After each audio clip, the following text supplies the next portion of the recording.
শক্তিশালী Fattah missile মাঠে নামিয়ে বাজিমাত করেছে ইরান। ইসরায়েলের মাটি কাঁপিয়ে আঘাত হানল হাইপারসোনিক ফাতাহ 1, যে মিসাইলকে আখ্যা দেয়া হয়েছে ইসরায়েল বিধ্বংসী হিসেবে। ইসলামিক রেভলিউশনারি গার্ড কর্পস জানিয়েছে 17 জুন রাতে ইসরায়েলে এই ক্ষেপণাস্ত্র ছুড়েছে ইরান।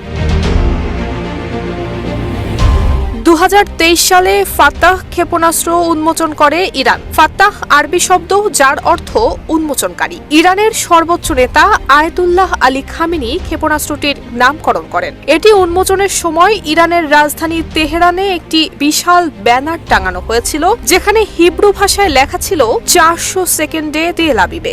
এটি হলো ইরানের নতুন প্রজন্মের একটি ক্ষেপণাস্ত্র, যা লক্ষ্যবস্তুর দিকে পতনের সময় নিজেকে সামান্যভাবে দিক পরিবর্তনের মাধ্যমে প্রতিরক্ষা ব্যবস্থাকে ফাঁকি দিতে সক্ষম। এটি শব্দের চেয়েও 5 গুণ বেশি গতিতে প্রায় 6100 কিলোমিটার প্রতি ঘন্টায় চলতে সক্ষম। তবে সামরিক বিশ্লেষকরা মনে করছেন, বেশিরভাগ ব্যালিস্টিক ক্ষেপণাস্ত্রই লক্ষ্যবস্তুর দিকে ঝাঁপিয়ে পড়ার সময় স্বাভাবিকভাবেই হাইপারসোনিক গতি অর্জন করে, যা অ্যান্টি মিসাইল সিস্টেমের জন্য বড় চ্যালেঞ্জ হয়ে ওঠে।